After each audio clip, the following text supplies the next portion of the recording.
Hello नमस्कार दोस्तों, मैं हरेंद्र कुमार आप सभी का दोस्त, आप सभी को इंजीनियर हरेंद्र क्लासेस में स्वागत करता हूं। जैसा कि दोस्त हम लोग प्रतिदिन क्विज करते हैं और कल का मेरा बहुत सुंदर लाजवाब क्वेश्चन था कि दामोदर नदी कहां से निकलती है और उसकी लंबाई कितनी है। दामोदर नदी दोस्त छोटा नागपुर पठार से, छोटा नागपुर पठार कहाँ है बाबू, तो झारखंड में, झारखंड के रांची छोटा नागपुर पठार पर स्थित है।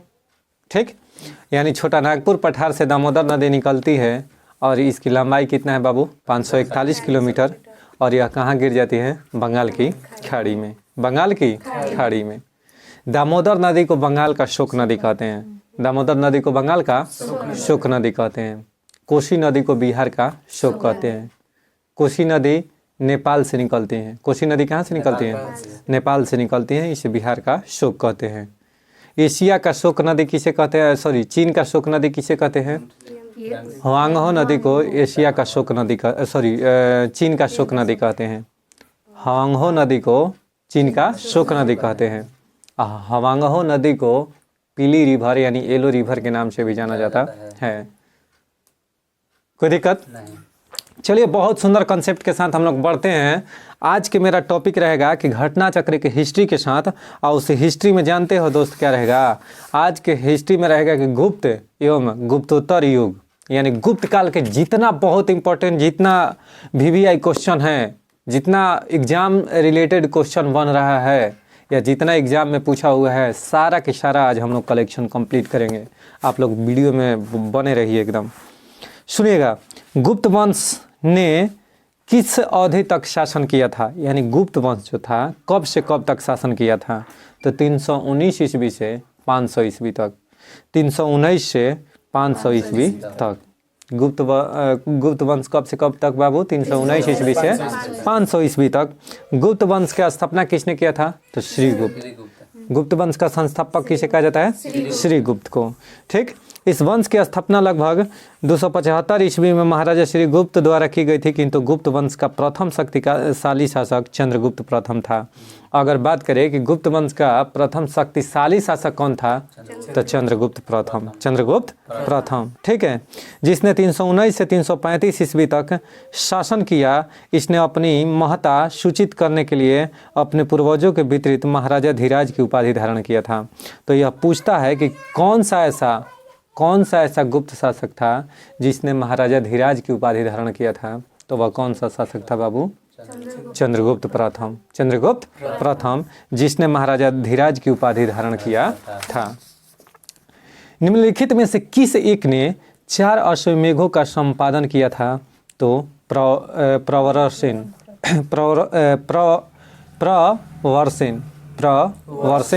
प्रथम ने क्या किया था, 4 अश्वमेघों का संपादन किया था।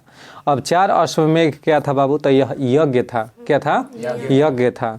यानी वाकाटक शासक प्रवरसेन प्रथम ने 4 अश्वमेघ यज्ञों का संपादन किया था। इसके साथ ही उसने अनेक वैदिक यज्ञ भी किए थे। इसी वंश के शासक प्रवरसेन द्वितीय की रुचि साहित्य में थी। उसने सेतुबंध नामक ग्रंथ की रचना किया था। अगर पूछेगा कि सेतुबंध नामक ग्रंथ की रचना किसने किया था, तो किसने बाबू, प्रवरसेन प्रथम ने। प्रवरसेन द्वितीय ने सेतुबंध की रचना किया था। प्रवरसेन द्वितीय ने सेतुबंध की रचना किया था। 4 अश्वमेघ यज्ञों का संपादन किसने किया था, तो प्रवरसेन प्रथम ने। ठीक, भारत का नेपोलियन किसे कहा जाता है बाबू, समुद्रगुप्त। समुद्रगुप्त को भारत का नेपोलियन कहा जाता है। इतिहासकार विंसेंट स्मिथ ने अपनी रचना the early history of India में समुद्रगुप्त की वीरता एवं विजयों पर मुग्ध होकर उस भारतीय नेपोलियन की संज्ञा दी। और पूछेगा कि भारतीय नेपोलियन की संज्ञा समुद्रगुप्त को किसने दी, तो विंसेंट स्मिथ ने। किसने, विंसेंट स्मिथ ने भारत का नेपोलियन किसे कहा, समुद्रगुप्त को। अब वह कौन सी पुस्तक में बाबू, तो the early history of India में समुद्रगुप्त की वीरता और विजयों को देखते हुए भारत का नेपोलियन की दर्जा दिया। कौन, विंसेंट स्मिथ। इनकी पुस्तक का नाम क्या था, the early history of India, the early history of India, Vincent Smith की पुस्तक का नाम था। भारत का नेपोलियन किसे कहा गया है? समुद्रगुप्त को। निम्नलिखित में से किस गुप्त राजा का एक अन्य नाम देवगुप्त था? चंद्रगुप्त द्वितीय। चंद्रगुप्त द्वितीय का अन्य नाम बाबू देवगुप्त था। चंद्रगुप्त द्वितीय को विक्रमादित्य या देवगुप्त के नाम से भी जाना जाता था। उसके अन्य नाम देवराज तथा देवश्री भी मिलते हैं, यानी कहीं कहीं इसके और नाम देवराज और देवश्री भी मिलते हैं। तो पूछेगा कि चंद्रगुप्त द्वितीय का कौन कौन सा नाम था? तो एक तो विक्रमादित्य, देवगुप्त, देवराज, देवश्री, ये सब मेनली आपको याद करना है, विक्रमादित्य और देवगुप्त। ठीक है, यह चंद्रगुप्त द्वितीय का अन्य नाम था। प्रथम गुप्त शासक जिसने परम भागवत की उपाधि धारण किया था वह कौन था? तो समुद्रगुप्त। समुद्रगुप्त ने परम भागवत की उपाधि धारण किया था। कौन सा बाबू? हाँ, समुद्रगुप्त ने परम भागवत की उपाधि धारण किया था। महाराजा धीराज की उपाधि किसने धारण किया था? चंद्रगुप्त प्रथम। परम भागवत की उपाधि धारण करने वाला प्रथम गुप्त शासक कौन था? तो चंद्रगुप्त। परम भागवत के चंद्रगुप्त द्वितीय। देखे, परम भागवत की उपाधि धारण करने वाला प्रथम गुप्त शासक कहेगा तो समुद्रगुप्त। कौन बाबू? समुद्रगुप्त। प्रथम गुप्त शासक जिसने परम भागवत की उपाधि धारण की थी तो उसने भी कौन था? समुद्रगुप्त ही था। कुछ देर पहले पढ़ा है ना अभी। ठीक है। इलाहाबाद स्तंभ अभिलेख निम्नलिखित में से किस एक से संबंधित है? इलाहाबाद जो अभिलेख है किससे संबंधित है? तो महापद्यनंद और समुद्रगुप्त दोनों से इलाहाबाद स्तंभ अभिलेख संबंधित हैं। यानी इलाहाबाद, यानी कहने का मतलब है कि प्रयागराज का जो अशोक स्तंभ है वह समुद्रगुप्त और महापद्यनंद दोनों से संबंधित है। सुनिए, इलाहाबाद का अशोक स्तंभ किसके शासनकाल के बारे में सूचना प्रदान करता है? तो समुद्रगुप्त के बारे में। समुद्रगुप्त के शासन प्रशासन के बारे में कौन सूचना प्रदान करता है बाबू? तो इलाहाबाद का अशोक स्तंभ। इलाहाबाद का अशोक स्तंभ। प्रयाग प्रशस्ति किसके सैन्य अभियान के बारे में जानकारी देती है? तो समुद्रगुप्त। प्रयाग प्रशस्ति कहिए या इलाहाबाद अशोक स्तंभ कहिए, यह दोनों से किसके बारे में जानकारी मिलता है? समुद्रगुप्त का। और समुद्रगुप्त को भारत का नेपोलियन कहते हैं। अब भारत का नेपोलियन समुद्रगुप्त को किसने संज्ञा दिया था बाबू? तो विंसेंट स्मिथ ने। कौन सी पुस्तक में? The early history of India. The early history of India, इसको कौन लिखा था? विंसेंट स्मिथ ने। याद हो गया? बहुत बढ़िया। सुनिए, समुद्रगुप्त के प्रयाग प्रशस्ति में कौशल के शासक का क्या नाम था? तो महेंद्र। सुनिएगा, समुद्रगुप्त के प्रयाग प्रशस्ति, जो समुद्रगुप्त का प्रयाग प्रशस्ति था ना बाबू, इसमें कौशल के शासक का क्या नाम था? तो महेंद्र। कहने का मतलब है कि जो प्रयाग प्रशस्ति लिखा गया है किसके बारे में? तो समुद्रगुप्त के बारे में। समुद्रगुप्त से संबंधित है। तो उस समय समुद्रगुप्त के शासन प्रशासन के बारे में जिक्र है। तो कह रहा है कि प्रयाग प्रशस्ति में कौशल के शासक का क्या नाम लिखा गया है उसमें? तो महेंद्र। यानी उस समय कौन था? महेंद्र कौशल। कौशल की राजधानी कहाँ थी? श्रावस्ती। कौशल की राजधानी श्रावस्ती। सुनिए, समुद्रगुप्त के प्रयाग प्रशस्ति वाले स्तंभ पर निम्नलिखित में से किसका लेख मिलता है? तो जहांगीर का। देखिए, समुद्रगुप्त के प्रयाग प्रशस्ति वाले स्तंभ पर किसका लेख मिलता है? तो जहांगीर का। किसका बाबू? जहांगीर का। कौशल का किसका? महेंद्र का। समझ में आ रहा है ना? यानी उस दौरान कौन कौन कहाँ कहाँ थे, ये सारा बातें का जिक्र उसमें मिलेगा प्रयाग प्रशस्ति में। कोई दिक्कत है? अच्छा, पृथ्वीया प्रथम वीर उपाधि थी किसको? तो समुद्रगुप्त के। पृथ्वीया प्रथम वीर की उपाधि किसको मिला था बाबू? समुद्रगुप्त को। सुनिएगा ध्यान से, पृथ्वीया प्रथम वीर, यानी पृथ्वी का प्रथम वीर की उपाधि किसे मिला था? समुद्रगुप्त को।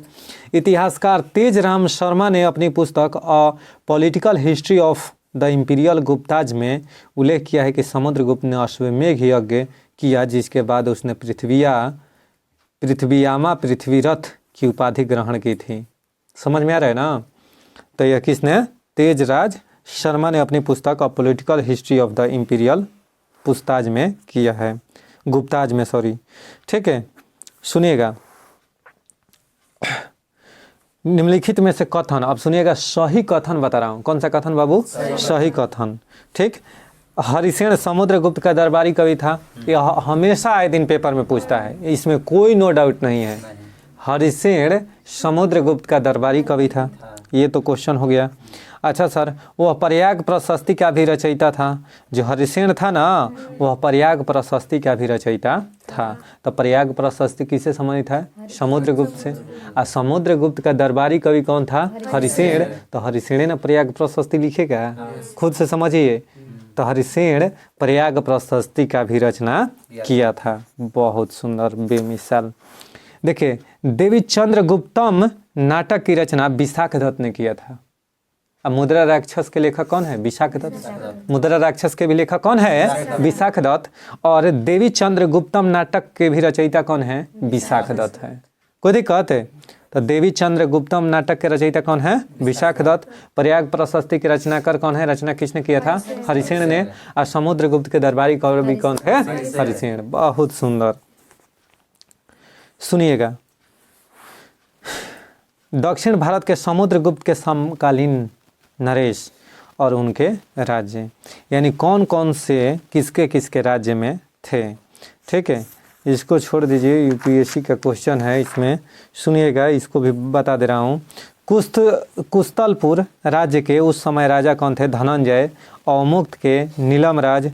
पालका के राजा कौन थे? तो उग्रसेन। और कांची के राजा कौन थे? विष्णु गोप। दिल्ली की कुव्वत उल इस्लाम मस्जिद के प्रांगण में उन्नत प्रसिद्ध लौह स्तंभ की कृति, लौह स्तंभ किसकी स्मृति में बनाया गया था? तो चंद्र के। ठीक है, चंद्र नामक किसी राजा के उपलब्धियों का वर्णन मिलता है। सुनिएगा, दिल्ली के कुव्वत उल इस्लाम मस्जिद के प्रांगण में उन्नत प्रसिद्ध लौह स्तंभ उन्नत लौह स्तंभ किसकी स्मृति में बनाया गया था? तो चंद्र के। किसने बाबू? किसके यादगार में? तो चंद्र के। दिल्ली में महरौली नामक से मेहरौली लौह स्तंभ लेख प्राप्त हुआ, जो वर्तमान कुतुब मीनार के समीप है। इसमें चंद्र नामक किसी राजा के उपलब्धियों का वर्णन मिलता है। तो पूछा है यूपीपीसीएस 2002 में कि किसी कुव्वत उल इस्लाम मस्जिद के प्रांगण में उन्नत प्रसिद्ध लौह स्तंभ की कृति लौह स्तंभ किसकी स्मृति में बनाया गया था? तो चंद्र के। अच्छा, एक और चीज़ कि गुप्त वंश का जो चिन्ह था ना बाबू, वह गरुण था। गुप्त वंश का राजकीय चिन्ह क्या था? गरुण। याद रखिएगा। किस गुप्त शासक ने अपने बड़े भाई की हत्या कर सत्ता प्राप्त किया था? तो चंद्रगुप्त द्वितीय ने। चंद्रगुप्त द्वितीय ने अपने बड़े भाई की हत्या करके क्या सत्ता प्राप्त किया था? सुनिएगा, समुद्रगुप्त के पश्चात उसका पुत्र रामगुप्त शासक बनता है, लेकिन शकों के आक्रमण का सक्षम विरोध न करने के कारण उसके भाई चंद्रगुप्त द्वितीय ने रामगुप्त की हत्या कर उसकी पत्नी ध्रुवा देवी से विवाह कर लिया और शकों के विरुद्ध विजय प्राप्त किया। हमें तो अपनों ने लूटा, गैरों में कहा। अब सोचिए, अपना भाईवे के मार के दोस्त अपना भाभी से शादियों कर लिया, आज सतो ले लिया। हाय रे जमाना, सोचिए। यानी कहने का मतलब है कि आज नहीं, हिस्ट्री यही तो सिखाता है नहीं कि आज काम आज के नहीं है, ये बहुत पहले से चल रहा है। आज आदमी कह रहा है कि आज के नयका जमाना में सब बिगड़ गई ना, चीज पहले ही के बाप। सोचिए कि बड़ भाई का कत्ल करके अपने भाभी से भी बियाह करके आज सत्ता स्थानांतरित कर दिया। आज के तो समाज थूकेगा उस पर, लेकिन कल का देखिए क्या कर रहा है, एक्सेप्ट किया, राजा बन गया। नहीं तो हिस्ट्री यही सब सिखाता है। तो सुनिएगा, समुद्रगुप्त जब मर गया ना, तो समुद्रगुप्त के पश्चात उसका पुत्र रामगुप्त शासक बना। और रामगुप्तवा के भाई था चंद्रगुप्त द्वितीय। कभी कहते अब रामगुप्तवा शकों के आक्रमण से विरोध न कर पाने के बाद शक आक्रमण कर रहा था। रामगुप्त शासक था, अभी देखा कि सक्षम नहीं है, बलवान नहीं है, उतना नहीं लड़ रहा था। कहा कि हट साइड, अब तोरे के हम मारम। तो कहला सोकर में हम कहा रहा, तो हम राखो, हम राखम। अब देखो आक्रमण का सक्षम विरोध न करने के कारण उसके भाई चंद्रगुप्त द्वितीय ने रामगुप्त की हत्या कर दिया। अब चंद्रगुप्त द्वितीय का कैलाश की रामगुप्त के हत्या कर लिया और रामगुप्त का हत्या करके अब भैया से अपना बियाह करके आ सत्ता स्थानांतरित करने लगा। राजभोग छूछे खो। समझ में आ रहा है ना? अब भुलाइएगा नहीं, जैसे ऐसा पढ़ा दिए कि चंद्रगुप्त द्वितीय के भाई का क्या नाम था? रामगुप्त। और रामगुप्त को कत्ल कौन किया था? चंद्रगुप्त द्वितीय। और मेहरानुआ से बियाह के कोई ले रहे? भूला जी बजा। बहुत सुंदर। कौन सा राजवंश हुड़ों के आक्रमण से अत्यंत विचलित हुआ? तो गुप्त। यानी हुड़ के आक्रमण से अत्यंत विचलित, परेशान, विचलित मतलब का हुड़ इस पर बार बार अटैक कर रहा था गुप्त शासक पर, तो ये सब परेशान होता था हुड़ों के आक्रमण से। ठीक है, तो कौन सा राजवंश हुड़ों के आक्रमण से अत्यंत विचलित हुआ? तो वह कौन था? गुप्त शासक। सुनिएगा, हुड़ों का पहला भारतीय आक्रमण गुप्त सम्राट स्कंद गुप्त के शासन काल में हुआ था। यह इतना इंपॉर्टेंट है कि कहिए मत। हुड़ ने पूछता है क्वेश्चन कैसे कि सर्वप्रथम हुड़ ने किसके शासन काल में, कौन से गुप्त शासक के शासन काल में पहली बार आक्रमण किया था? तो स्कंद गुप्त के शासन काल में। याद रखिएगा, ये इतना भी क्वेश्चन है, सोच लीजिए, इसको माइंड में हमेशा रखेगा कि किस गुप्त शासक के शासन काल में हुड़ों ने पहली बार आक्रमण किया था? तो स्कंद गुप्त के शासन काल में। बहुत बहुत सुंदर। आइए, हुड़ों ने भारत पर आक्रमण किया था तो स्कंद गुप्त के शासन काल में। निम्नलिखित में से किस गुप्त शासक ने हुड़ों पर विजय प्राप्त की? तो स्कंद गुप्त। स्कंद गुप्त हुड़ों पर विजय प्राप्त की, हुड़ों के मरलस, भगैलस, तो विजय प्राप्त कैलस कौन? स्कंद गुप्त। गुप्त सम्राट जिसने हुड़ों को पराजित किया था कौन था बाबू? स्कंद गुप्त। बार बार देखिए पेपर में पूछा हुआ क्वेश्चन है। किस अभिलेख से ज्ञात होता है कि स्कंद गुप्त ने हुड़ों को पराजित किया था? तो भीतरी स्तंभ लेख। बहुत सुंदर क्वेश्चन, बहुत जहर कॉन्सेप्ट। यानी भीतरी स्तंभ लेख से प्राप्त होता है कि हुड़ों को स्कंद गुप्त ने पराजित किया था। भीतरी स्तंभ लेख से। जी देखिए, उत्तर प्रदेश के गाजीपुर जिले के सैदपुर तस्लीम में भीतरी नामक स्थान से भीतरी स्तंभ लेख मिलता है। अब पूछेगा कि भीतरी स्तंभ लेख कहाँ है? तो गाजीपुर। गाजीपुर देखकर क्या ख्याल आया?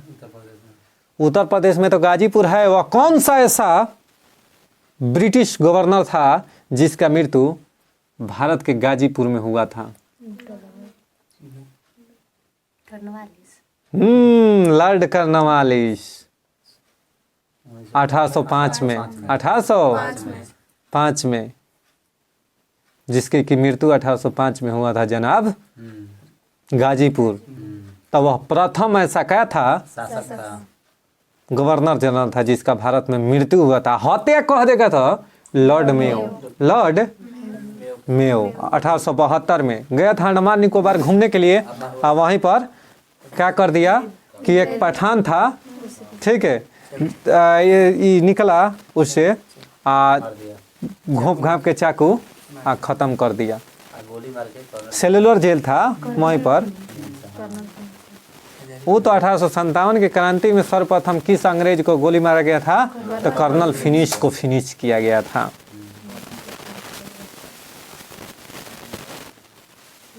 कोई दिक्कत है? कतई जहर। जी आइए, गुप्त साम्राज्य के पतन के विभिन्न कारण थे। गुप्त साम्राज्य के पतन के कौन कौन से कारण थे बाबू? तो ध्यान से सुनिएगा। अरब का आक्रमण। अरब का आक्रमण। गुप्त साम्राज्य के पतन में प्रश्न कालों में अरब का भारत पर आक्रमण इसके लिए उत्तरदायी नहीं था, अन्यथा सब था। सुनिएगा, गुप्त साम्राज्य के पतन कहने का मतलब है कि गुप्त साम्राज्य विनाश क्यों होने लगा? तो हुड़ आक्रमण हुआ, प्रशासन का सामंतीय ढांचा हो गया। अब सामंतीय ढांचा के मतलब क्या होता है सर? हिस्ट्री तो आप लोग रट जाते हैं, सामंतीय ढांचा को आज विस्तार से समझाते हैं। देखिए, सामंत कहने का मतलब है बाबू कि मैं राजा हुआ, हम राजा हो गए। आप क्या हो गए कि पैसा वाले। हम राजा हैं, आप हो गए पैसा वाले।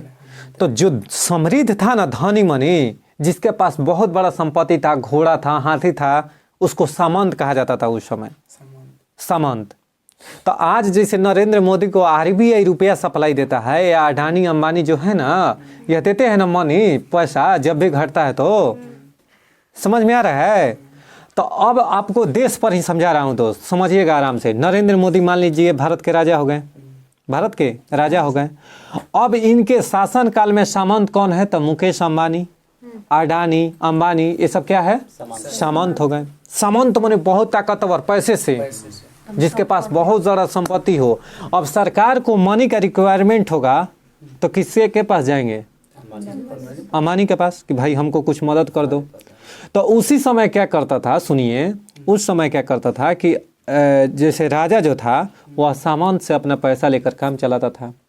आज 10 रुपये आपसे लिए, कल 20 रुपया लिए, 50 रुपया लिए। अब आप हम पर हावी हो गए, अब हम नंगा होते जा रहे हैं। कहने का मतलब है कि मेरे पास पैसा नहीं है, आप हमको कर्ज में डुबो दिए, कर्ज में डुबो दिए। अब क्या करता था कि सामंत हावी हो जाता था कि अब आप हटिए शासन से, हम चलाते हैं। अब समझ में आ गया बात की कहानी कि सामंत कौन था? पूरे जीवन भूला जाइएगा। तो वहीं कर कि एक तो हुड़ आक्रमण कर रहा था गुप्त साम्राज्य पर, और दूसरा प्रशासन का सामंतीय ढांचा, दूसरा प्रशासन के सामंतीय ढांचा था सर। अब जिससे कर्ज अब डुबोते जाइए, कर्ज लेते जाइएगा, तो सामंतीय ढांचा हो गया था उसका, ठीक। और उत्तरवर्ती गुप्तों का बौद्ध धर्म स्वीकार करना, और जो भी उत्तरवर्ती गुप्त शासक आया ना, तो सब बौद्ध धर्म को स्वीकार करने लगा। अब बौद्ध धर्म में बताया जाता है कि सत्य और अहिंसा का पाठ पढ़ाया जाता है। नहीं, अब सत्य अहिंसा का होता है सर? सत्य बोलिए, अहिंसा किसी को मर्डर मत कीजिए। अब बताइए, जब आप राजा रहिएगा, कोई अटैक करेगा आपसे, तो आप बिना अटैक के रहिएगा? आप भी तो मारिएगा ना, मराइएगा। तो बौद्ध धर्म एक्सेप्ट करने से अस्थायित्व कायम हुआ, यानी लड़ाई झगड़ा मार काट के प्रति कम होने लगा। अब जैसे जैसे ये सब कम होने लगा, त्यों ही इन पर क्या हो गया? बर्डन होते गया, और गुप्त साम्राज्य धीरे धीरे क्या हो गया? समाप्त हो गया, पतन हो गया। कहानी समझ में आ गया कि नहीं?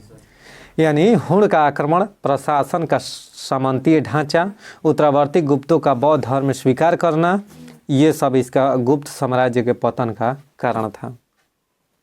सिंधु घाटी सभ्यता के पतन का कारण क्या था? कौन बताएगा? बाढ़। बहुत सुंदर। यानी सिंधु घाटी सभ्यता के पतन का कारण क्या था? बाढ़ था। नेपोलियन के पतन का कारण क्या था? वाटरलू का युद्ध। 1815 ईस्वी में वाटरलू का युद्ध नेपोलियन का पतन का कारण था। नेपोलियन कहाँ का रहने वाला था? फ्रांस का। कहाँ का? फ्रांस का। फ्रांस की राजधानी पेरिस को सूर्य और सुंदरियों का देश कहते हैं। नहीं। और वाटरलू के युद्ध में नेपोलियन पराजित हो गया। तो नेपोलियन का जन्म कहाँ हुआ था? कोर्सिका द्वीप के राजधानी अजासियो में 1769 ईस्वी में। 1769 ईस्वी में। कोई दिक्कत है? विजयनगर साम्राज्य के पतन का कारण क्या था? विजयनगर साम्राज्य के पतन का कारण क्या था? किस युद्ध के कारण विजयनगर साम्राज्य पतन हुआ?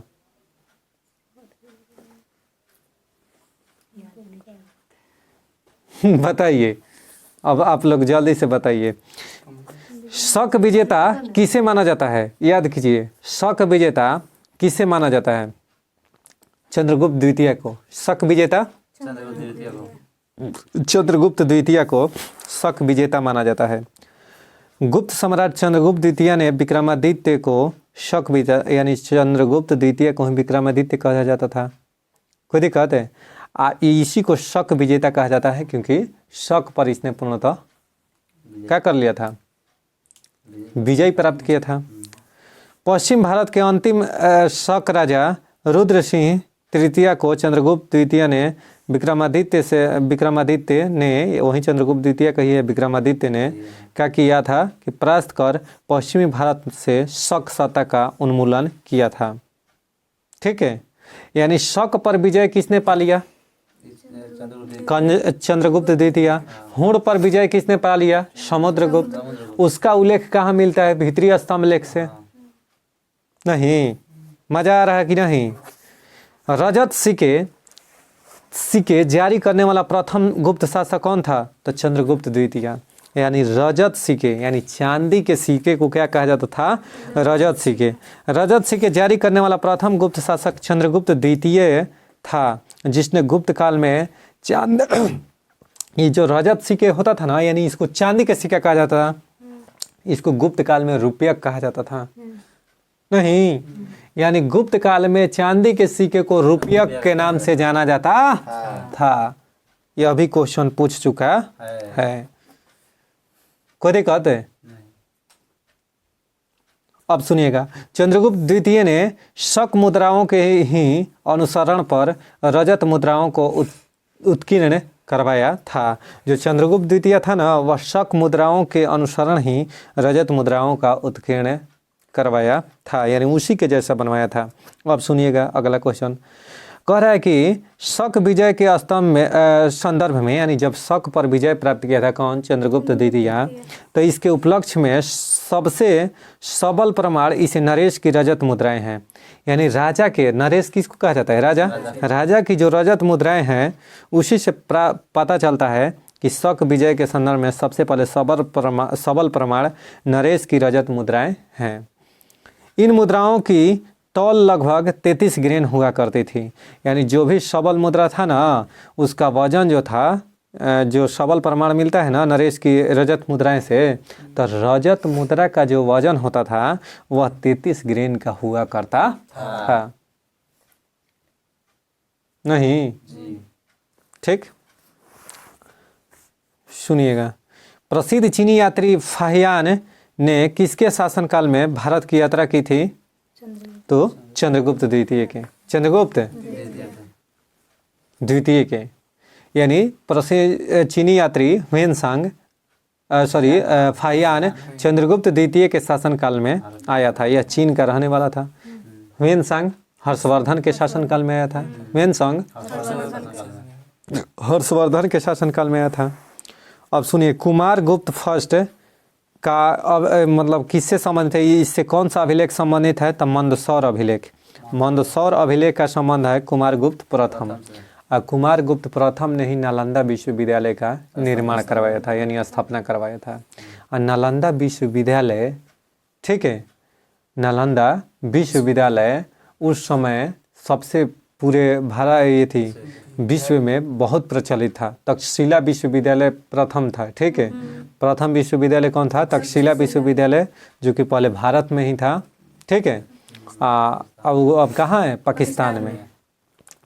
तो कुमार गुप्त प्रथम ने किया था कि नालंदा विश्वविद्यालय का निर्माण करवाया था बिहार राज्य में। कहाँ पर?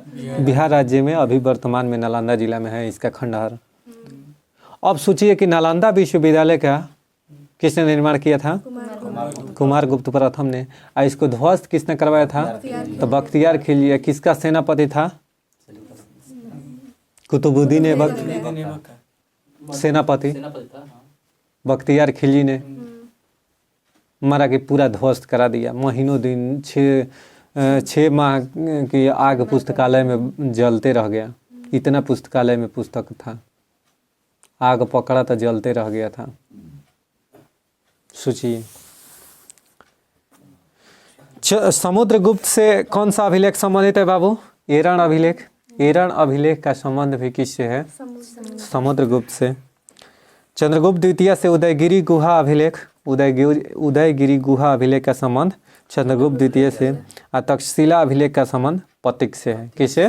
पतिक से है, ठीक है। निम्नलिखित में से कौन सा अभिलेख विश्व के प्रथम विज्ञापन के तौर पर जाना जाता है? तो 10पुर अभिलेख। 10पुर अभिलेख।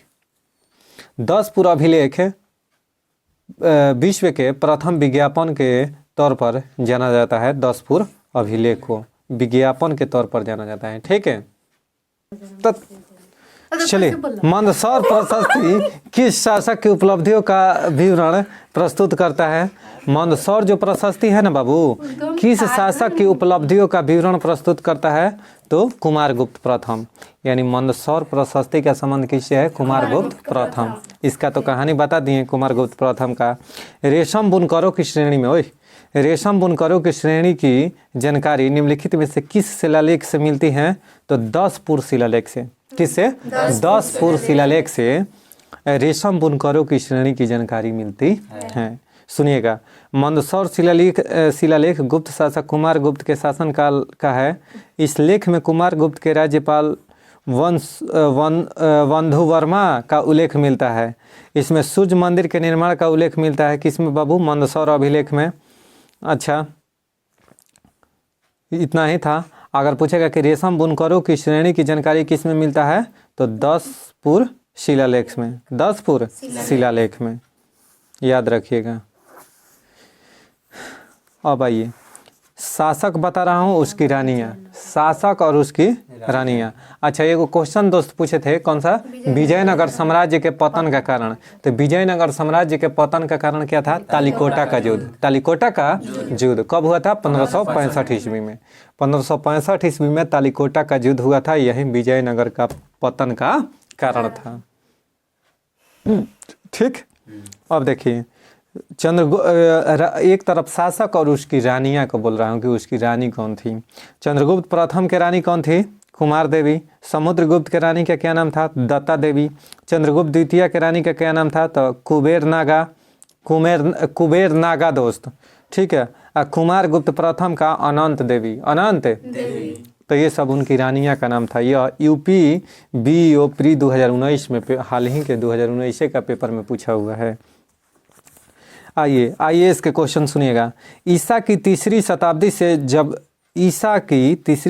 से जबकि हुड़ आक्रमण से रोमन साम्राज्य समाप्त हो गया, भारत व्यापारी अधिकाधिक निर्भर हो गए। भारतीय व्यापारी अधिकाधिक निर्भर हो गए किस पर? तो दक्षिण पूर्व एशिया व्यापार पर, दक्षिण पूर्व एशिया व्यापार पर निर्भर हो गए थे व्यापारी वर्ग। यह IAS प्री 2099 में क्वेश्चन पूछ चुका है, 1999 में। गुप्त काल में उत्तर भारतीय व्यापार निम्नलिखित में से किस एक पतन से संचालित था? तो ताम्रलिप्ति से, ताम्रलिप्ति से। यानी गुप्त काल में बाबू उत्तर भारतीय व्यापार निम्नलिखित में से किस एक पतन से संचालित होता था? तो ताम्रलिप्ति से, ताम्रलिप्ति से। निम्नलिखित में से कौन सा बंदरगाह गुप्त काल में उत्तर भारतीय व्यापार के लिए उपयोग किया जाता था? तो इसका सुनिएगा, उत्तर भारतीय व्यापार के लिए ताम्रलिप्ति, जो गुप्त काल में ताम्रलिप्ति था ना, वह बंगाल का एक प्रमुख बंदरगाह था, जहां से उत्तर भारतीय व्यापार दक्षिण पूर्व एशिया और श्रीलंका, चीन, जावा, सुमात्रा आदि देशों के साथ व्यापार होता था। समझ में आ गया ना? तो वह कौन सा था? ताम्रलिप्ति बंदरगाह, याद रखिएगा। इससे उत्तर भारतीय व्यापार का उपयोग होता था। ठीक है, सुनिए।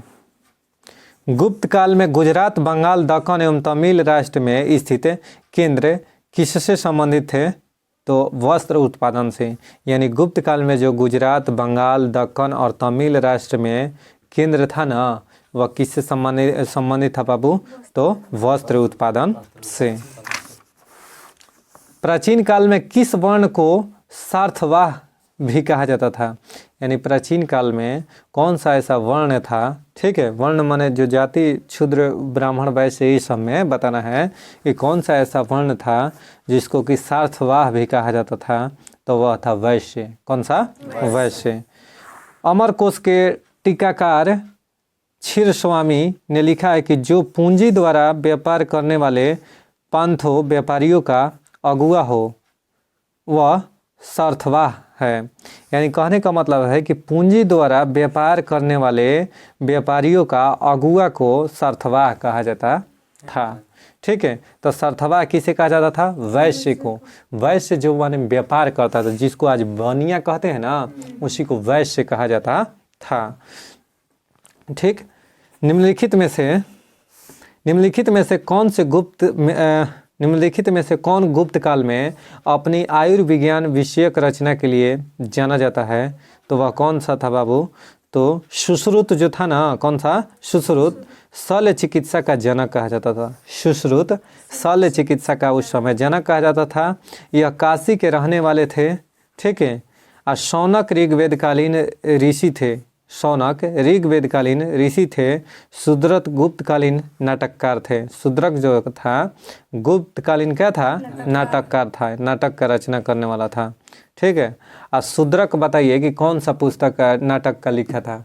शूद्रक, शूद्रक किसकी रचना किया था आप लोग बताइएगा, ठीक है। इनमें से कौन से गुप्त काल में औषधि के क्षेत्र में अपने कार्य के लिए जाने जाते हैं? तो बताइए, औषधि के लिए कौन जाने जाते हैं बाबू? तो सुश्रुत। कौन सा? सुश्रुत। औषधि के, कहेंगे शल्य चिकित्सा के यहीं जाने जाते थे, सुश्रुत। निम्नलिखित में से किसका प्राचीन भारत के आयुर्वेद शास्त्र से संबंधित नहीं है? तो भास्कराचार्य का संबंध आयुर्विज्ञान से नहीं है, यानी आयुर्वेद से नहीं है। धन्वंतरी का है, सुश्रुत का है और चरक का है। चरक ने चरक संहिता की रचना किया था। चरक ने चरक संहिता के, अगर पूछेगा कि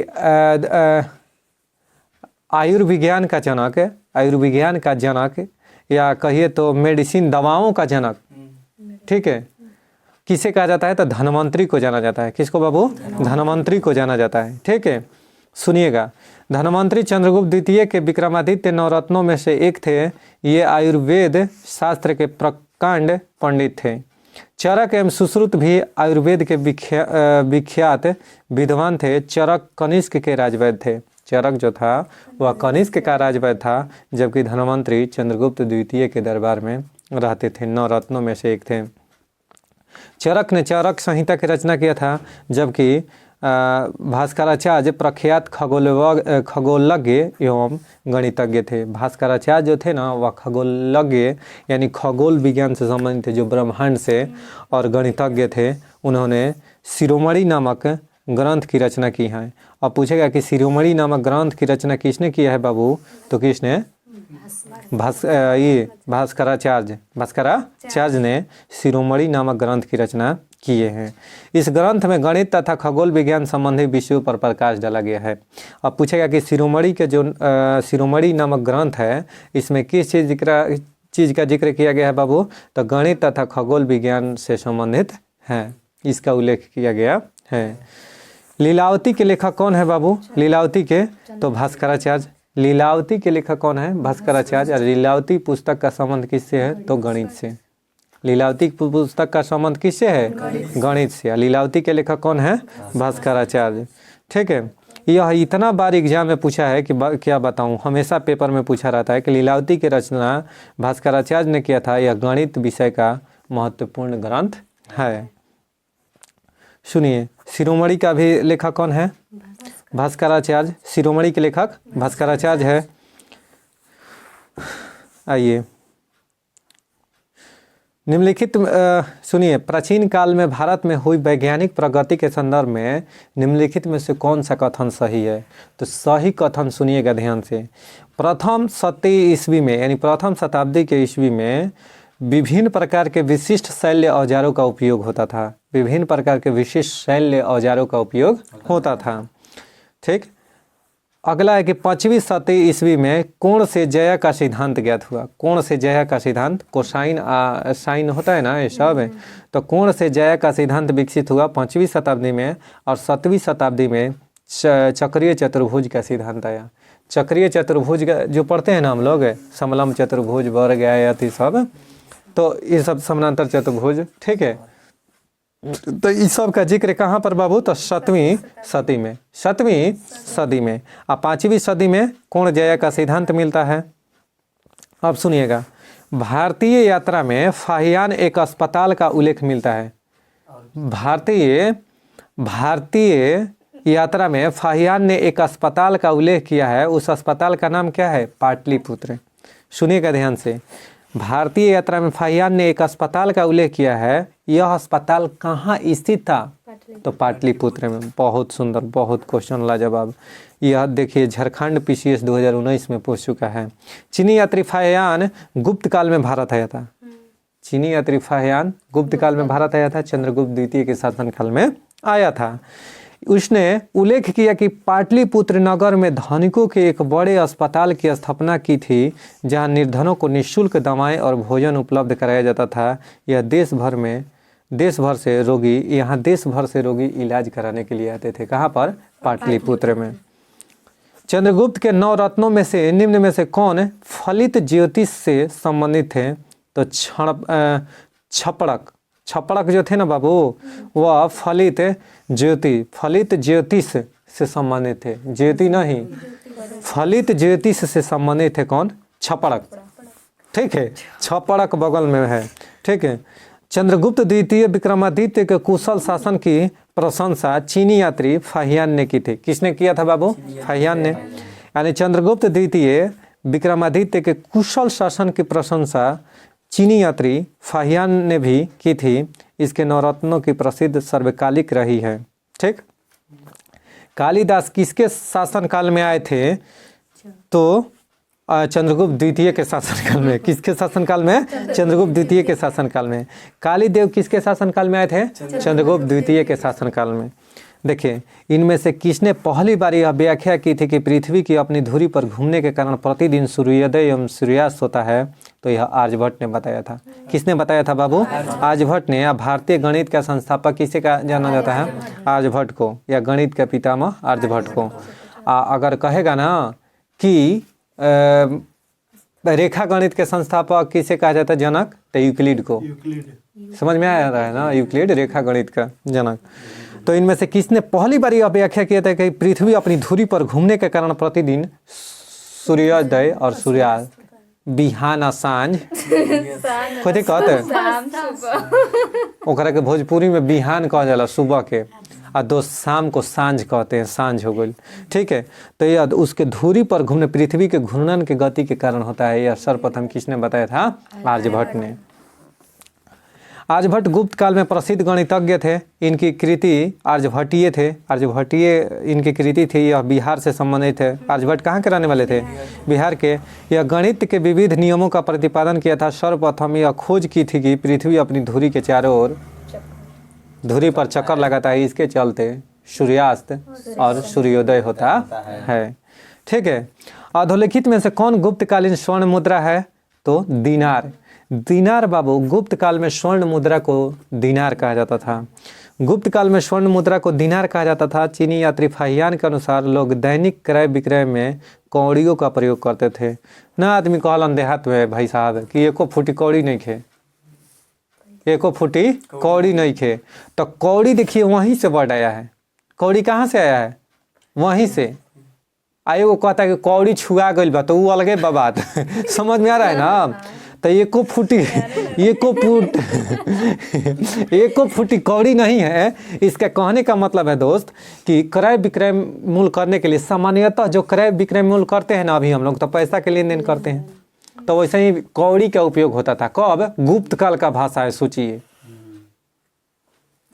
जेब में ना बा एको फुटी कौड़ी, अब बीच बाजार में कर दौड़ा दौड़ी। समझ में आ रहा है ना? आ रहा है सर। हाँ। कोई दिक्कत है?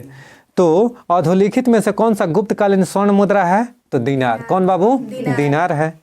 दैनिक क्रय विक्रय मूल्य के लिए कौन सा उपयोग करते थे? कौड़ी का उपयोग करते थे। गुप्त स्वर्ण मुद्रा को क्या कहा जाता था? दीनार। यानी गुप्त काल में स्वर्ण मुद्रा को दीनार कहा जाता था। और गुप्तकालीन रजत मुद्राओं का नाम क्या था बाबू? तो रुपयक। गुप्त काल में रजत माने चांदी के सिक्का को रुपयक कहा जाता था। हाँ, ठीक है। निम्नलिखित में से किस गुप्त शासक ने सर्वप्रथम सिक्के जारी किए थे? तो चंद्रगुप्त प्रथम ने। किसने? यानी किस गुप्त शासक ने सर्वप्रथम सिक्के जारी किए थे? तो चंद्रगुप्त प्रथम। चलिए दोस्तों, अब हम लोग भूगोल के क्वेश्चन की ओर बढ़ते हैं। तेल व प्राकृतिक गैस आयोग का मुख्यालय कहाँ बाबू? दिल्ली में। तेल व प्राकृतिक गैस आयोग का मुख्यालय दिल्ली में है। खनिज अन्वेषण निगम लिमिटेड का मुख्यालय कहाँ है? नागपुर में। खनिज अन्वेषण निगम लिमिटेड का मुख्यालय नागपुर में है। राष्ट्रीय खनिज विकास निगम का मुख्यालय कहाँ है? हैदराबाद। यानी राष्ट्रीय खनिज विकास निगम कहेगा तो हैदराबाद। और खनिज अन्वेषण विभाग लिमिटेड कहाँ है? तो निगम लिमिटेड नागपुर में है। राष्ट्रीय एल्युमिनियम कंपनी लिमिटेड कहाँ है? भुवनेश्वर में। कहाँ पर है? भुवनेश्वर में। देश का प्रथम कृत्रिम रबर संयंत्र पानीपत हरियाणा में लगाया गया था। देश का प्रथम कृत्रिम रबर संयंत्र कहाँ लगाया गया था बाबू? हरियाणा में। हरियाणा में कहाँ पर? तो पानीपत में। ठीक। इसका स्थापना Indian synthetic rubber private limited द्वारा किया गया था। काकीनाडा जो उद्योग केंद्र है, यह किस उद्योग का केंद्र है बाबू? तो जूट का। जूट उद्योग का केंद्र कहाँ पर है? काकीनाडा में। सूती वस्त्र उद्योग का केंद्र कहाँ पर है? विरुधुनगर। रेशम का कहाँ है बाबू? चन्नापटना। कालीन का भदोही। कालीन उद्योग का केंद्र कहाँ है? भदोही में। तो यह हमेशा क्वेश्चन पूछता है सब। सुनिए, भारी इंजीनियरिंग उद्योग कहाँ है? रांची में। भारी इंजीनियरिंग उद्योग कहाँ है? रांची में। मशीनरी औजार कहाँ है? पिंजौर। एल्युमिनियम उद्योग कहाँ है? रेणुकूट में। और उर्वरक कहाँ है? तो सिंदरी। कहाँ? सिंदरी उर्वरक के लिए प्रसिद्ध है।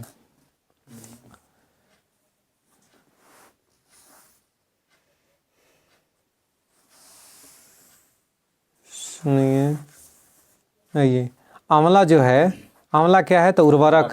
आंवला उर्वरक के लिए प्रसिद्ध है। मोदी नगर किस लिए प्रसिद्ध है? रबर के लिए। मोदी नगर रबर के लिए। आंवला किस लिए प्रसिद्ध है? उर्वरक के लिए। और बाराबांकी किस लिए प्रसिद्ध है? तो पॉलीफाइबर के लिए। और कानपुर विस्फोटक सामग्री के लिए। विस्फोटक पदार्थ के लिए कौन सा शहर प्रसिद्ध है? कानपुर। अब विस्फोटक में सर, विस्फोटक में हरा रंग किसके कारण होता है? तो बेरियम के चलते हरा रंग। लाल चटक रंग स्ट्रोंशियम के चलते। स्ट्रोंशियम के कारण लाल चटक रंग। कहने का मतलब है कि जब पटाखा छूटता है ना, तो देखते होंगे कि आकाश में लाल रंग का दिखाई देगा। तो लाल रंग, लाल चटक रंग स्ट्रोंशियम के कारण, बेरियम के चलते हरा रंग होता है। ठीक है। निम्नलिखित उद्योगों में से भारत में प्राचीन उद्योग कौन सा है? तो सूती वस्त्र उद्योग। सूती वस्त्र उद्योग जो है ना बाबू, भारत का सबसे पुराना उद्योग है। तमिलनाडु के कोयम्बटूर में सर्वाधिक सूती वस्त्र कारखाने स्थित है। इसलिए भारत का मैनचेस्टर किसे कहा जाता है? अहमदाबाद को। और दक्षिण भारत का मैनचेस्टर कोयम्बटूर को कहा जाता है। दक्षिण भारत का मैनचेस्टर और कोयम्बटूर जो है ना, वह कहाँ है? तो तमिलनाडु में। तमिलनाडु के कोयम्बटूर में सर्वाधिक सूती वस्त्र के कारखाने हैं। कोयम्बटूर में लगभग 919 सूती वस्त्र के मिलें हैं, जो तमिलनाडु के कुल मिलों का 40% है। ठीक। भारत में सर्वाधिक सूती वस्त्र के कारखाने तमिलनाडु में है। उसके बाद दूसरे स्थान पर महाराष्ट्र एवं तीसरे स्थान पर आंध्र प्रदेश हैं। ठीक है। यानी सर्वाधिक सूती वस्त्र के कारखाने कहेगा तो सबसे अधिक कहाँ पर है बाबू? तमिलनाडु में सूती वस्त्र उद्योग। सुनिए, जरू के बटुए कहाँ मिलता है? भोपाल में। भैरवगढ़ के प्रिंट उज्जैन में। बाघ की हस्तशिल्प कहाँ पर? धार में। और चंदेरी की साड़ियाँ अशोकनगर। चंदेरी की साड़ियाँ कहाँ पर? अशोकनगर। मसूरिया साड़ी का संबंध कोटा जिले से है। मसूरिया साड़ी का संबंध किससे है? कोटा जिले में मसूरिया साड़ी मिलता है। मसूरिया साड़ी। ठीक है। पानी ना साड़ी। सुनिए, डीजल लोकोमोटिव वर्क्स कहाँ है बाबू? वाराणसी में। इंडियन टेलीफोन रायबरेली में। और भारत इलेक्ट्रॉनिक्स लिमिटेड कहाँ है? नोएडा में। ठीक। यह नहीं है, नोएडा में नहीं है। तेल शोधन कार्य कहाँ है? तो मथुरा में। तेल शोधन कार्य यह में यही गलती है। ठीक है। यानी भारत इलेक्ट्रॉनिक्स लिमिटेड यह कहाँ है? तो मथुरा में नहीं है। यानी यह विनिर्माण हरियाणा में है। इसका इकाइयाँ पंचकुला हरियाणा में। निम्नलिखित में से कौन सा सीमेंट का मुख्य संगठक है बाबू? सीमेंट में कौन सा? तो चूना पत्थर। सीमेंट में कौन सा मिलाया जाता है? सीमेंट जो होता है चूना पत्थर से बनाया जाता है। सीमेंट में जमने के लिए जिप्सम का प्रयोग किया जाता है। जिप्सम का, इसीलिए सीमेंटवा देखिएगा पानी में अगर डाल के छोड़ दीजिएगा ना तो जम जाएगा। जिप्सम के। निम्नलिखित में से कौन सा उद्योग चूना पत्थर को मुख्यतः कच्चा माल के रूप में उपयोग करता है? तो कौन सा? सीमेंट। निम्नलिखित में से कौन सा राज्य सीमेंट का सर्वाधिक उत्पादक है? तो राजस्थान। राजस्थान सबसे अधिक सीमेंट का उत्पादन करता है। विश्व स्तर पर सीमेंट का उत्पादन भारत का स्थान है कौन सा? विश्व स्तर पर सीमेंट के उत्पादन में भारत का स्थान दूसरा है। भारत का स्थान दूसरा है। और चीन पहले स्थान पर है। चीन पहले स्थान पर है। किसके लिए बाबू चुनार प्रसिद्ध है? तो सीमेंट उद्योग के लिए। चुनार जो है ना वह सीमेंट उद्योग के लिए प्रसिद्ध है। चुनार कहाँ है? उत्तर प्रदेश में। कहाँ है? उत्तर प्रदेश में। बिहार में डालमिया नगर किसके लिए प्रसिद्ध है? तो सीमेंट के लिए। यह डालमिया नगर है ना जो डलम के नगर रहा है, यानी डालमिया नगर में अब कुछ ना, एगो ईंटों नहीं खे उपज, समझ रहे हैं ना, ऐसा ही बंजर, लेकिन बहुत पुराना कहानी है। तो बिहार के डालमिया नगर किस लिए प्रसिद्ध है? सीमेंट उद्योग के लिए। वर्तमान में दोस्तों बंद पड़ा है, ठीक ना। निम्नलिखित में से मध्य प्रदेश का कौन सा नगर कीटनाशक उद्योग हेतु प्रसिद्ध है? भोपाल। कौन सा? भोपाल। निम्नलिखित में से मध्य प्रदेश का कौन सा नगर है जो कीटनाशक उद्योग के लिए प्रसिद्ध है? तो भोपाल जो है बाबू कीटनाशक उद्योग के लिए प्रसिद्ध है। विशाखापट्टनम पोत निर्माण के लिए प्रसिद्ध है। मुरी किस लिए? तो एल्युमिनियम के लिए। गुड़गांव मोटर गाड़िया के लिए। मोटर गाड़ी सबसे ज़्यादा कार के कारखाना कहाँ? गुड़गांव में। पनकी किस लिए प्रसिद्ध है? तो उर्वरक के लिए। पनकी। भोपाल भारत का सबसे ज़्यादा कीटनाशक उद्योग कहाँ पर है बाबू? भोपाल में। अब भोपाल गैस त्रासदी 3 से 4 दिसंबर 1984 को मिथाइल आइसोसाइनाइट गैस का स्राव हुआ था। इंडियन कार्बाइड कंपनी थी, ठीक है, 1984 में जी 3 दिसंबर की रात विषैली जहरीली गैस है, ठीक है। आइए, चीनी उद्योग का केंद्र सिलवासा में नहीं है, बाकी जगह सभी है, यानी यही सुमेलित नहीं है। कौन बाबू? तो देखिए सीमेंट पोरबंदर में उपजता है, उत्पादन होता है सीमेंट का उत्पादन पोरबंदर में, पेट्रोल रसायन का उत्पादन नागथेन में, और चीनी का उत्पादन सिलवासा में नहीं होता है। चीनी उत्पादन में अग्रणी राज्य है कौन सा? उत्तर प्रदेश। कानपुर शहर चीनी उत्पादन के लिए क्या है? प्रसिद्ध है। लोहा और इस्पात राउरकेला। लोहा और इस्पात कारखाना के लिए राउरकेला। राउरकेला स्टील प्लांट का स्थापना किसके सहयोग से हुआ था?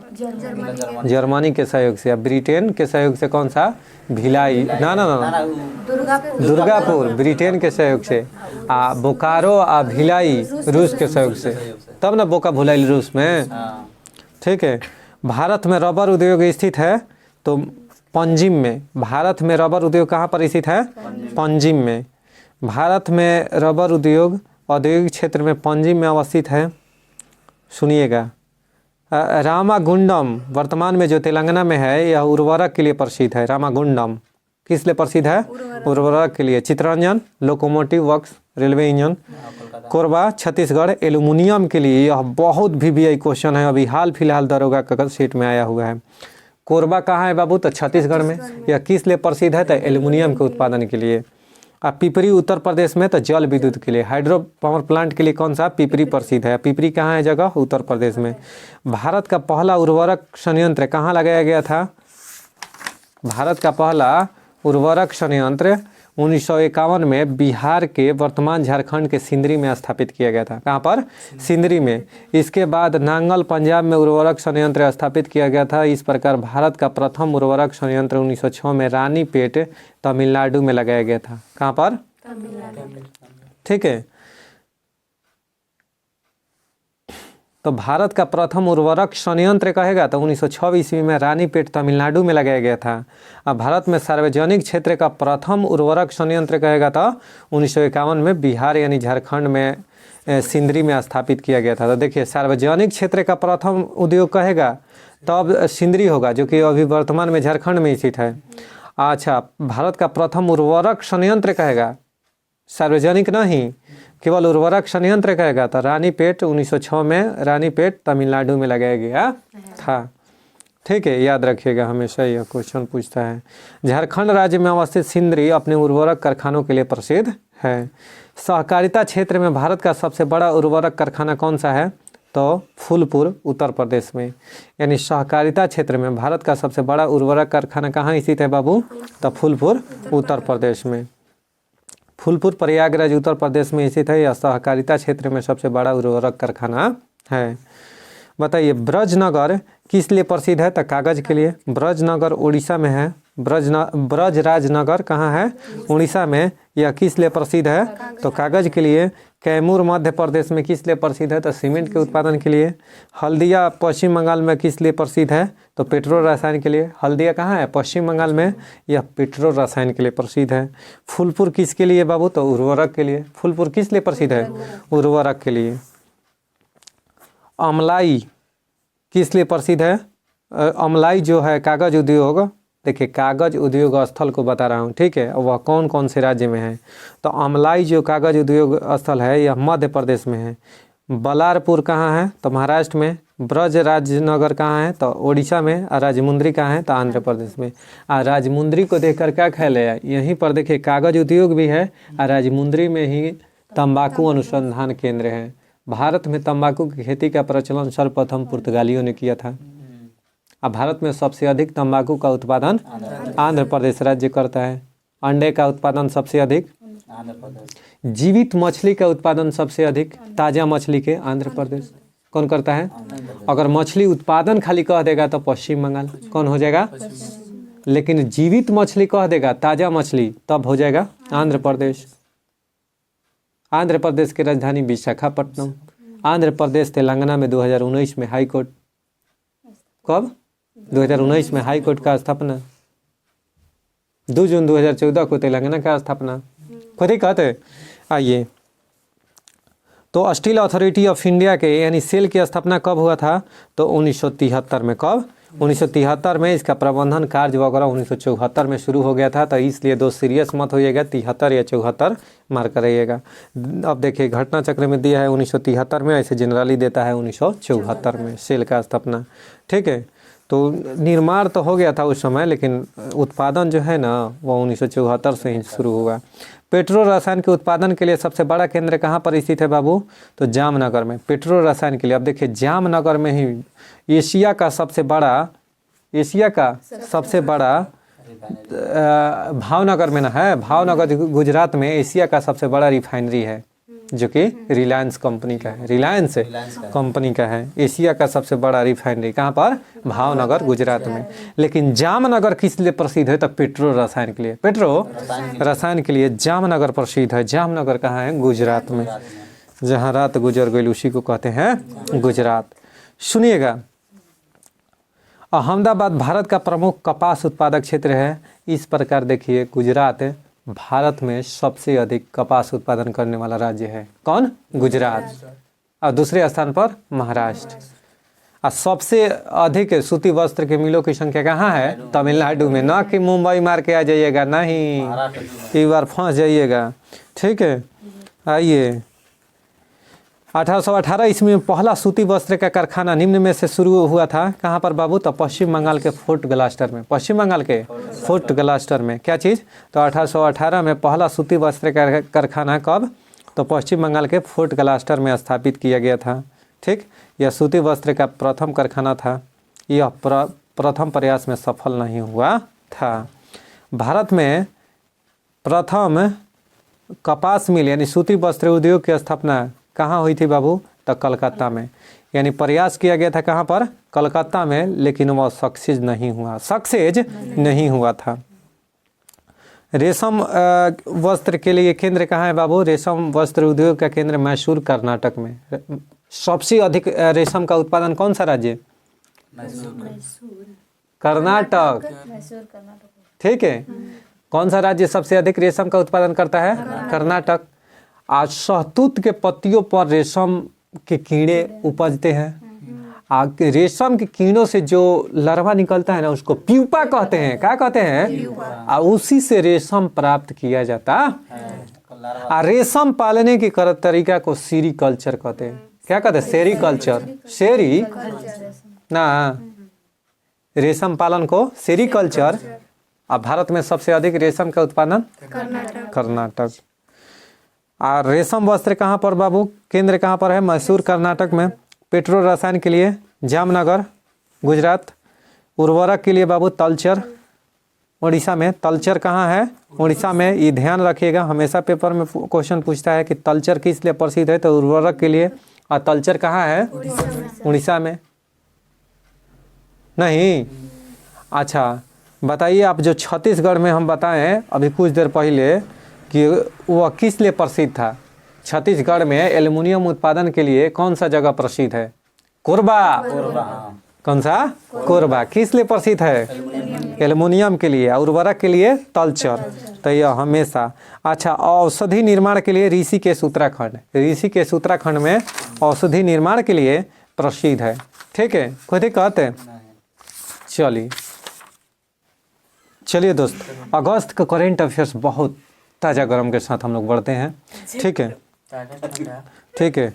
आइए, बहुत अभी लेटेस्ट पेपर को देखते हुए बिहार दरोगा, बिहार पुलिस एकदम कचाकच लाने पर है आगे। ठीक है, आइए तो 1 अगस्त 2023 को केंद्रीय मंत्री स्मृति ईरानी ने कहा G20 एम्पावर शिखर सम्मेलन का उद्घाटन किया है। तो गांधीनगर। कहाँ पर बाबू? गांधीनगर में। 1 अगस्त 2023 को केंद्रीय मंत्री स्मृति ईरानी ने G20 एम्पावर शिखर सम्मेलन का उद्घाटन गांधीनगर में किया है। तो बताइए अभी स्मृति ईरानी कौन सी मंत्री है? तो केंद्रीय मंत्री तो कौन मंत्री? ठीक है, महिला और विकास मंत्री कौन है? बाल विकास मंत्री कौन है? तो हाँ, टेक्सटाइल मंत्री भी यही हैं, स्मृति ईरानी। ठीक है, टेक्सटाइल मंत्री, कपड़ा उद्योग मंत्री, कपड़ा मंत्री।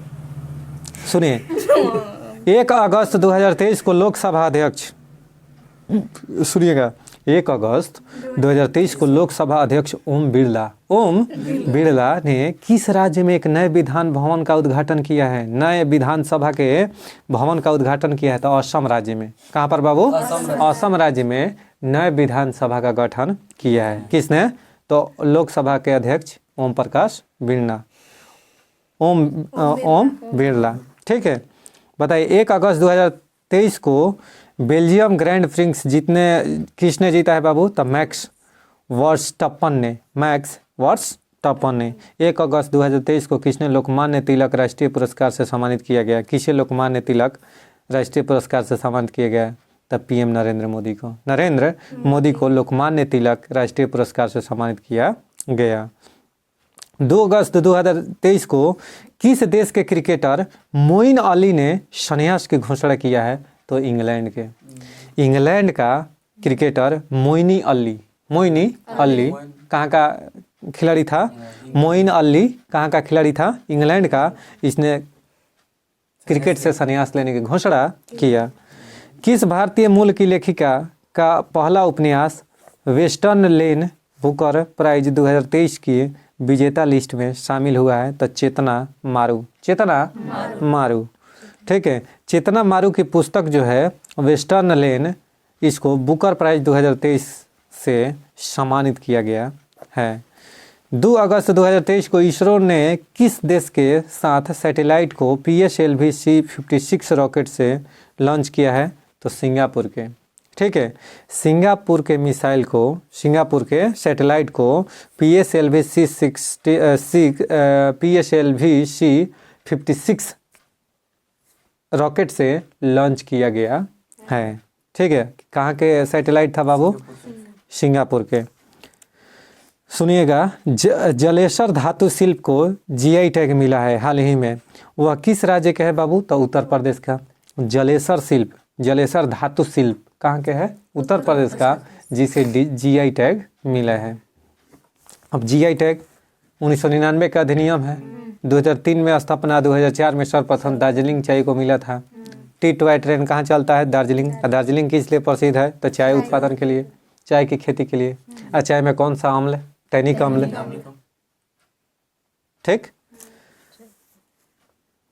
देखिए, किसने पूर्वी नौसेना कमान के चीफ ऑफ स्टाफ का पद संभाला है? तो समीर सक्सेना ने पूर्वी नौसेना कमान की चीफ ऑफ स्टाफ का पदभार संभाला रहा है। पूर्वी, ठीक है, नौसेना के पूर्वी कमान का मुख्यालय कहाँ है? विशाखापट्टनम। कहाँ है बाबू? विशाखापट्टनम। अमृत भारत स्टेशन योजना के तहत किस राज्य में 57 रेलवे स्टेशनों को अपग्रेड किया जाएगा? तो उड़ीसा राज्य के 57 रेलवे स्टेशनों को अपग्रेड किया जाएगा। यानी उसको सब सुविधा से लैस किया जाएगा। उड़ीसा राज्य के आयरलैंड के दौरे के लिए किस भारतीय को T20 टीम का कप्तान बनाया गया है? तो जसप्रीत बुमराह। यानी 3 अगस्त 2023 को आयरलैंड दौरा के लिए किसे भारतीय T20 टीम का कप्तान बनाया गया है? तो जसप्रीत बुमराह को। बुमराह गुमराह कर देता है बॉल से, ठीक है। 3 अगस्त 2023 को किस राज्य के मुख्यमंत्री ने अमृत वृक्ष आंदोलन ऐप लॉन्च किया है? तो असम राज्य के मुख्यमंत्री ने अमृत वृक्ष आंदोलन ऐप, अमृत वृक्ष आंदोलन ऐप कौन सा राज्य सरकार? असम राज्य सरकार ने लॉन्च किया है।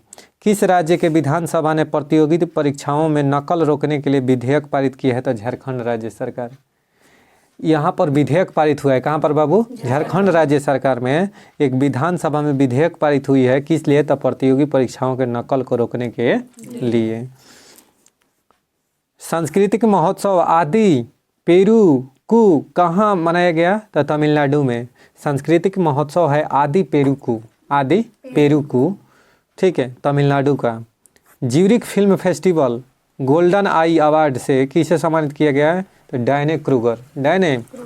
यानी ज्यूरिख फिल्म फेस्टिवल में गोल्डन आई अवार्ड से किसे सम्मानित किया गया है? तो डायने क्रूगर को।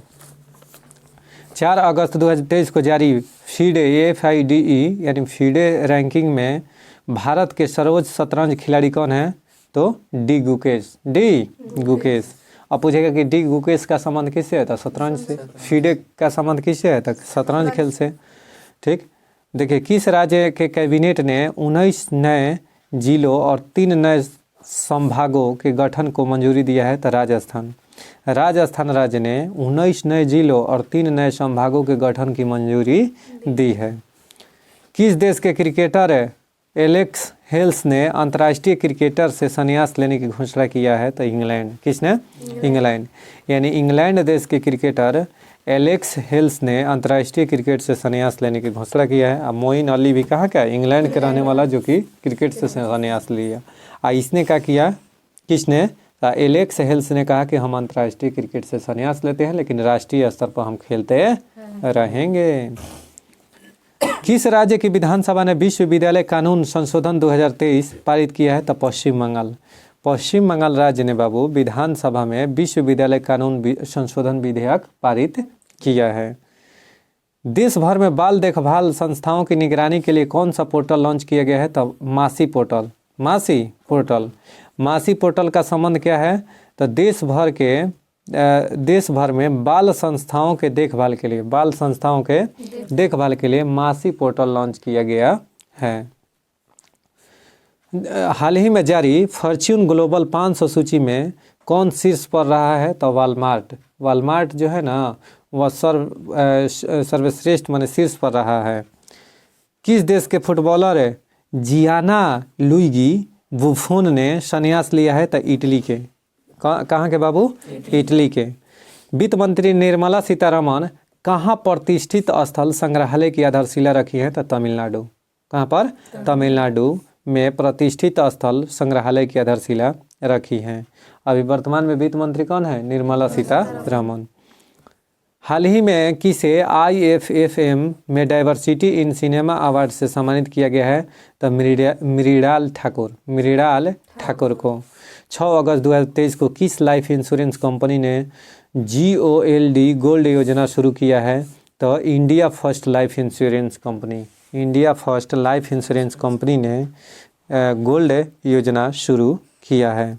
गूगल ने किस देश के ट्रांसजेंडर साइकिलिस्ट विली ब्रुइन की 109वीं जयंती मनाई है? तो बेल्जियम। यानी गूगल ने बेल्जियम देश के ट्रांसजेंडर साइकिलिस्ट के विली ब्रुइन की 109वीं जयंती मनाई है। किस राज्य ने गैंडों के संरक्षण के लिए राइनो टास्क फोर्स गठित किया है? तो बिहार राज्य सरकार ने गैंडों के संरक्षण के लिए राइनो टास्क फोर्स गठित किया है। ट्रेकोमा को खत्म करने के लिए WHO द्वारा मान्यता प्राप्त है 18वां देश कौन सा बना है बाबू? तो इराक। कौन सा? इराक। यानी ट्रेकोमा को खत्म करने वाला WHO द्वारा मान्यता प्राप्त 18वां देश कौन अभी हाल ही में बना है? इराक। इराक की राजधानी बगदाद है। भारतीय सबसे कम उम्र के तीरंदाजी में विश्व चैंपियनशिप बनी है अदिति स्वामी। अदिति तो अदिति स्वामी का संबंध किस खेल से है बाबू? तो तीरंदाजी से, यानी शूटिंग से। ठीक है। अच्छा सर, भारतीय के देखिए भारतीय में सबसे कम उम्र के, ठीक है, सबसे कम उम्र के कौन सा भारतीय सबसे कम उम्र में तीरंदाजी विश्व चैंपियनशिप बनी है? तो अदिति स्वामी। किस राज्य सरकार ने एक जिला एक उत्पाद योजना लागू किया है? तो गुजरात राज्य सरकार ने एक जिला एक उत्पादन। ठीक है। एक स्टेशन एक उत्पाद पंजाब प्रदेश राज्य सरकार। एक जिला एक खेल का मैदान उत्तर प्रदेश। एक पंचायत एक खेल का मैदान केरल राज्य सरकार। कौन सा राज्य सरकार? केरल राज्य सरकार। बहुत सुंदर। किस राज्य सरकार ने हस्तशिल्प एवं हथकरघा निगम नाम बदलकर हिमक्राफ्ट कर दिया है? तो हिमाचल प्रदेश। हिमाचल प्रदेश ने किया क्या है ना कि हस्तशिल्प एवं हथकरघा निगम का नाम बदलकर हिमक्राफ्ट रखा है। ठीक है, इसका नाम क्या है? हिमक्राफ्ट रखा है। कौन सा राज्य सरकार बाबू? हिमाचल प्रदेश। कह रहा है कि जयेश सैनी को ग्लोबल लीडर अवार्ड 2023 से सम्मानित किया गया है। किसको? जयेश सैनी को। किसे तटरक्षक बल के अतिरिक्त महानिदेशक के रूप में नियुक्त किया गया है? तो एस परमेश को। एस परमेश को तट रक्षक बल के अतिरिक्त महानिदेशक नियुक्त किया गया है। भारतीय खेल प्राधिकरण द्वारा एशियाई खेलों में भाग लेने वाले एथलीटों में बनाई गई शॉर्ट फिल्म का नाम क्या है? तो हल्ला बोल। हल्ला बोल। यानी भारतीय खेल प्राधिकरण द्वारा एशियाई खेलों में भाग लेने वाले एथलीटों पर बनाई गई शॉर्ट फिल्म का नाम क्या है? हल्ला बोल। हल्ला बोल। ठीक। वर्ल्ड आर्की चैंपियनशिप 2023 में कौन शीर्ष पर रहा है बाबू? तो भारत। कौन? भारत। T20 क्रिकेट में अर्धशतक लगाने वाले दूसरे युवा भारतीय कौन बने हैं? तिलक वर्मा। तिलक वर्मा। अब कह रहा है कि 2023 में कहाँ के जीवाश्मों में पौधे खाने वाले डायनासोर की एक नई प्रजाति मिली है? तो जैसलमेर। जैसलमेर। चलिए दोस्त, बहुत बहुत शुक्रिया दोस्त। मिलते हैं नेक्स्ट वीडियो में। तब तक के लिए मेरा कल के लिए क्वेश्चन रहेगा कि बताइए शतरंज जो होता है ना, शतरंज से संबंधित शब्द कौन कौन से हैं? आप मेन शब्द को जरूर कम से कम 2-3 मेन शब्द बताइएगा जो बहुत एग्जाम पॉइंट ऑफ व्यू से इम्पोर्टेंट रहता है। यानी शतरंज खेल से जुड़े शब्दावली आप कमेंट बॉक्स में रिप्लाई कीजिएगा, हम आपके कमेंट को ज़रूर देखेंगे।